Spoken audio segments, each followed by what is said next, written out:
mic. Yeah. All I need is one mic.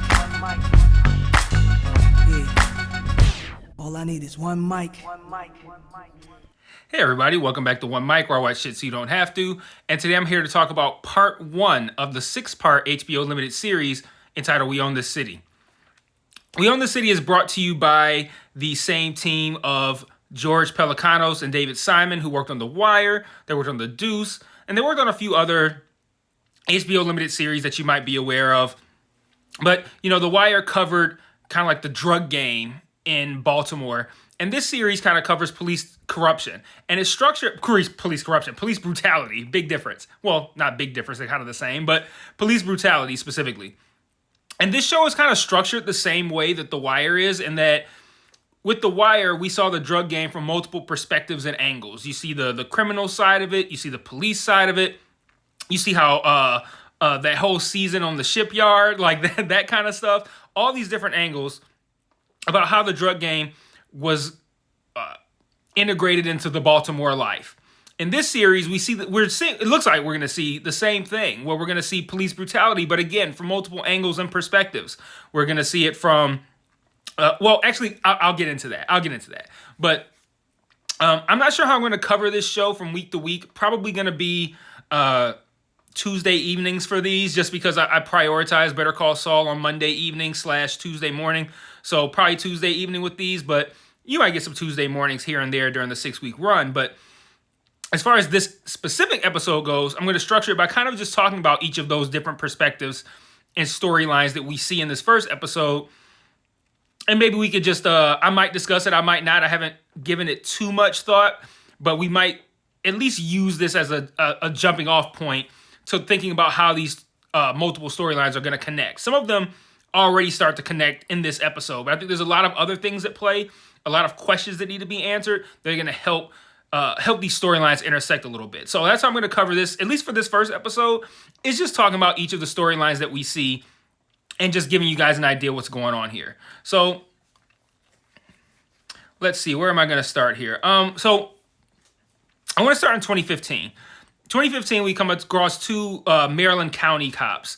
I think it said they were in Bel Air, Maryland. They're named Mcdougall and Hawk. I'm going to glance over my notes a lot because there's a lot of notes. This is a pretty dense episode. And that's one thing that these shows do. These shows being shows from Pelecanos and Simon, they kind of just throw you in there, and you just gotta be in there for a minute, and then you get used to who's who and how they're connected. They don't really give you like that setup, like here's so and so, and this is what they do, and you get that with this show as well. But Mcdougall and Hawk, they're these two Maryland County cops. Like I said, I believe in Bel Air, Maryland. And I think it's important to note that they don't work in Baltimore specifically, because at some point in the episode, they say that Baltimore cops don't have IAD accompany them on raids, and the other cities and counties do, or the other cities within this specific county. I don't know what the county that Baltimore is in. It's probably Baltimore County, but the other ones do. And I think that's probably going to come up a little bit later. But, like I was mentioning about looking at my notes a lot, very dense episode, so there's a lot to kind of cover here. For future reference, IAD is the Internal Affairs Division. They just investigate employee misconduct, essentially, employees being cops. And they're at a house, they being Mcdougall and Hawk, where someone has OD'd and died. And they're interviewing the guy who lived, and he gives them these, he doesn't give them, they find these drugs with, I think they said it was a bumblebee on them. And I guess this is the mark of a guy named Brill, and they want to know where he got these drugs. And he gives the name of this guy Anderson in this place called the Alameda where he got them. And they look into Anderson, and eventually they find him. They bug his car and they get warrants. They find him at both an apartment that's in a woman's name and at a Red Roof Inn. Once they get the warrants, they go and bust into the apartment, which is empty. We'll get to that later. And they catch him at the Red Roof Inn. When Hawk goes to retrieve the tracker that he put in his car, he sees a second one. And that's something that's going to come into play later as well. Also, I don't know if I haven't mentioned this, I'm pretty sure. A lot of people from The Wire appear in this show, and Hawk is one of them. Hawk played Poot on The Wire, which is, if you just keep an eye open, if you've seen The Wire probably like more than once, you're going to recognize a lot of faces here. So that's Mcdougall and Hawk. And that also takes place in 2015. Now, in 2017, we follow a civil rights attorney named Nicole Steele. She's played by, give me a second on the name, Wunmi Mosaku. I hope I didn't fuck her name up too bad, but you had most recently seen her as Ruby on Lovecraft Country, and then she was also on Loki. And she's investigating police brutality. She's a civil rights attorney. And she also has a guy who, I think his name was Ahmed, who kind of comes in to partner with her. And she's been investigating this, noting a change in police police behavior following the Freddie Gray situation. If you don't know about the Freddie Gray situation, ask me in the comments and I'll explain it to you, or Google it. I just don't want to spend too much of the limited time that I have to talk about this episode talking about Freddie Gray. But you hear Freddie Gray's name multiple times in this episode, almost too much. Like, it's very much like a Jesus thing. Like they talk about pre-Freddie Gray Baltimore and post-Freddie Gray Baltimore. But first time we see her, she notices a pair of cops kind of like roughing up a guy, and a whole bunch of people around him take a cell phone footage, and she stops and records it herself. When, I don't know who the guy is that she was talking to, I can't remember.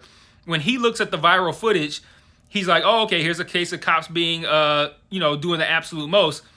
And she's like, you see how the video ends? He's like, yeah, it just ends with them, just cuts off. He's like, no, this is how it ends. And she shows the cops, like, basically just getting up and walking away. And she says that basically says, like, if they can't police right, then they're not going to police at all.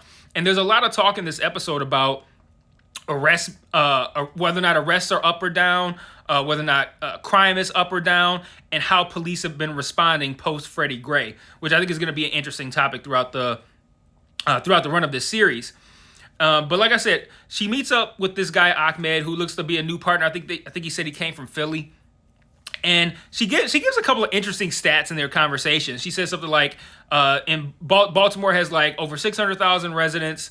Over the last 5 years, they've stopped like over 300,000 people, but only 4% of those stops have turned into actual arrests, which kind of points toward harassment. And she starts asking questions, trying to, I guess, build a case, finding out who the most corrupt police officers are within Baltimore. And everywhere she goes, she asks this question in this episode like 3-4 times, and everyone says this guy, Herschel. And the first time Herschel is mentioned to her, we cut to Herschel and we see what kind of guy he is. We see him 2 times. The first time, he harasses a guy in his car for allegedly blowing a stop sign. He's got his kid in the car. He's played by Slim Charles from The Wire.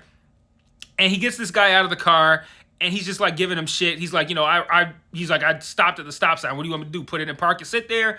Makes the guy get out of the car, takes his wallet, flicking his credit cards all over the floor and shit. Like, looks at his house, looks at his ID, sees his address, sees where he's from. Nice neighborhood. Smart mouse the guy. Just a pretty general piece of shit, this guy, Herschel. Later, we see him harassing a different guy, and I can't remember what he was harassing this guy over, but they were searching his car. They couldn't find anything. The guy blows up. Like I told you bother me for no reason. There's nothing going on here. And he basically says, I think he says like, fuck you to Herschel. And Herschel pretends like he got touched and used that as an excuse to hit this guy over the head, and then arrest him for like assaulting an officer and resisting arrest. Just really blatant shit. And we find out that this guy's got 50 complaints that have been filed against him, but only one has been sustained. I'm not entirely sure on what sustained versus unsustained is, but I just gleaned from it that one was seen as valid and the other 49 were thrown out. That's the way I looked at it. And I think one of our essential questions here is going to be, how has Herschel become so well known for both brutality, complaints, and perjury? Because apparently there's like a list of 24 cops who have been caught perjuring themselves to the point where they're no longer allowed to testify on cases. Somehow he's avoided that, even though he's known for perjury as well. How has this guy Herschel avoided all this stuff? And Nicole asked him this. It was Nicole, right? They don't say her name a lot in the episode. Yeah. She asked someone this, and he says that at the end of the day, I think it was the commissioner, like he gets arrests at the end of the day. And I don't know. I think that, again, that just speaks to the culture within the police. So we also see a guy named Momadu, aka G Money, and he's being questioned by the FBI. He's being questioned about robberies that he's done and criminals that he knows. He's being questioned about Brill, who I mentioned earlier. And he's being questioned about other people whose names we hear throughout the episode. And the big reveal here is that Momadu is actually a cop. and he's a cop who, like, I can't even say he's a cop who's like undercovers as a criminal. It kind of feels like he's a criminal who undercovers as a cop. He's working for Brill, and when Hawk goes to retrieve the tracker that I mentioned from this guy Anderson's car, and I mentioned that there was another tracker, that belonged to a guy named Kluel, and Kluel is a fellow cop who's, I guess, friends with or partners with Momadu, and he lent Momadu the tracker. This is what allowed Momadu and his fellow corrupt cops to know that this guy Anderson was leaving his place. Anderson leaves his place. They pull in. They go in there, break into the place, scare his girlfriend, clean it out. And that's why later, when Mcdougall and Hawk show up for their official actual raid, there's nothing there. It's because this group of guys has already got it. And we're going to talk about those group of guys in a little bit. But let's see. What else did I have on Momadu? Yeah, no, that's really it. Like, he works for Brill. It makes sense that Brill would want to have a guy on his payroll that's a cop. But the question here is why they do what they did. When he's being interviewed by the FBI, he asked them, like, how'd you guys find out about me? And they say, it's a long story. I expect we'll see that long story, and I expect it to be pretty good. But that's another question, too. How do they get found out? And lastly, we follow Wayne Jenkins in 2017. All the previous ones are 2017 as well. And he's played by John Bernthal. You've seen John Bernthal in a bunch of stuff. I think he's most well known for being in The Walking Dead, even though I think he was only in the first 2 seasons. He was the Punisher on the Punisher Netflix series. But this guy's done a ton of stuff. And he's a sergeant on this gun track task force. They just, basically their goal is to get guns off the streets. And Momadu and his crew are on this task force. So I think we can kind of be left to assume that everything that happens with Brill and this situation with there's so many fucking names, Anderson and the whole planning of the tracker and robbing them and all this kind of stuff is gonna have to do with how this episode eventually ends regarding Wayne Jenkins. So Wayne opens up the episode saying most of the right things about police brutality, saying like, yeah, I know you guys want to rough people up, but at the end of the day, that gets in the way of doing real police work. You don't get the information you need. You get IADs sticking their noses around. And he says all this stuff that sounds like the right thing. Granted, he never says that don't do it because it's wrong, but he does kind of say all the right things. But then later we see a lot of moments that suggest that he's one of those guys who is very much a do as I say, not as I do kind of guy. There's a moment where we see a guy come out of a liquor store, and this guy comes out and he's clearly drunk. He's got what we can assume is beer in a brown paper bag, and they lock eyes, and the guy kind of starts to walk away, and Jenkins just uses his baton to smash it. And they just kind of shows you just kind of like how petty this guy is. I've always felt like the brown paper bag was kind of like a mutual understanding between civilians and police. You're not supposed to be walking around with open alcohol. Put it in the brown paper bag. Technically, they don't know it's alcohol. If they don't want to be dicks about it, they can be like, I don't know that's alcohol. Look the other way. And it was like I think an unspoken agreement. I'm not going to bother you about your open alcohol if I can't see that it's open alcohol. But we kind of reached a place where like that's so well known that's not like now you just know. Like you see somebody walking around with something in a brown paper bag, you know it's alcohol in it. I've fucking done it. So you know what it is. But this, instead of just letting it go like he should, he smashed this guy's beer up. Like, why would you do that? Let's see, where did I leave off here? So later, Wayne and his group execute a raid at a house, and they go upstairs, and they get a whole bunch of of everything. Guns, drugs, more guns, more drugs, ammo. Like, pretty much, it's a wildly successful raid. And then he sees something in the closet that we don't see, and he reacts to it almost kind of like jackpot. We don't know what it is. I'm assuming it's money. I mean, what else would you find there? Like, you find a whole bunch of fucking guns and drugs. I think you'd find money, too.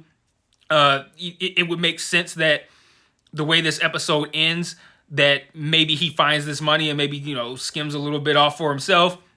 We'll see. But it could also be that there's a kid in there, because while he's going up the stairs, he sees a kid's toy that he just tosses down the stairs. But who's to say that that kid's not in that house? So maybe that kid was hiding in that closet. Who knows? But I think it's probably money, but that's still a central mystery. What was in that closet, and how is that going to tie into the ending, which is we see Wayne kind of like running off his numbers, talking about how his task force keeps their arrests up. They're not really effective. They do things the right way. They don't care if people are filming as long as they get his good side, because he's doing all this shit the right way. And someone tells him like, hey, IED wants to meet with you tomorrow about some vehicle damage that you didn't correctly report. He goes to IED the next morning, and it turns out it's kind of a setup. He gets arrested, and he just is basically just like, do you have any idea who I am? And the episode ends. And so now we end the episode knowing that at the very least, they have enough to, I guess, arrest or charge or question Wayne for something. How do we get there? And it's probably going to have something to do with this Anderson thing. It might also have to do with this raid where he finds something in the closet. We don't know what it is. But those are all the stories. That's how they could all potentially tie together. You got a civil rights attorney looking into corrupt cops. You got a corrupt cop who is also a criminal, or a criminal who is also a corrupt cop, whichever way you want to look at it. You got a cop who says all the right things but is doing a lot of shady shit on the side. And then you got two good cops who seem to be doing the right thing, who are probably going to get caught up in this in a way that they don't want to get caught up in it. Think of like McNulty, I think, is somebody who didn't want to get caught up in shit that maybe like Herc and Carver were up to on The Wire. You know, I think Mcdougall and Hawk are going to be those kind of guys. McNulty, Herc, those names are even kind of similar. But I think this was a really solid start to this miniseries. I'm pretty sure, like, when you have a Simon Pelicanos thing, it's always gonna be excellent and satisfactory. So I expect this to be a really good series. I'm gonna cover all 6 episodes. If you watched it, let me know what you think in the comments. If you need to know about Freddie Gray, I can give you a brief rundown on that in the comments, since they talk about it so much. It might be easier for you to just Google it or Wikipedia it. But until next week, peace.